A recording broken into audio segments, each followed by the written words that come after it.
ప్రముఖ messaging app టెలిగ్రామ్కు కేంద్ర ప్రభుత్వం కీలక నోటీసులు జారీ చేసింది. తమ ప్లాట్ఫామ్ ద్వారా విస్తృతంగా వ్యాప్తి చెందుతున్న పైరసీ సినిమాలు, ఓటీటీ కంటెంట్, ఇతర ఆడియో విజువల్ కంటెంట్పై ఉక్కుపాదం మోపాలని టెలిగ్రామ్ను ఆదేశించింది.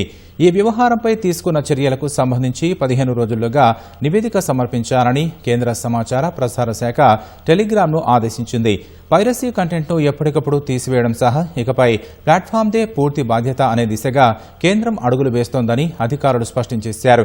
నీట్ రీఎగ్జామినేషన్ సమయంలో పేపర్ లీక్ను నివారించడానికి ముందు జాగ్రత్త చర్యగా జూన్లో టెలిగ్రామ్ను తాత్కాలికంగా కేంద్రం బ్లాక్ చేసింది. ప్రభుత్వం ఒక్కో పైరసీ ఛానల్ను గుర్తించి చెప్పే వరకు టెలిగ్రామ్ వేచి చూడకూడదని మంత్రిత్వ శాఖ తేల్చి చెప్పింది. ఫిర్యాదు వచ్చినప్పుడు మాత్రమే ఒక్కో ఛానల్ను తొలగించే విధానం ప్లాట్ఫామ్ బాధ్యతను నెరవేర్చినట్లు కాదని స్పష్టం చేసింది.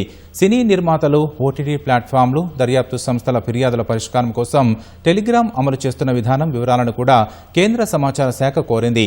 పైరసీ కంటెంట్ కొనసాగినా, నిబంధనలను పాటించకపోయినా అసంపూర్ణమైన సమాధానం ఇచ్చినా కఠిన చర్యలు తప్పవని ప్రభుత్వం స్పష్టం చేసింది.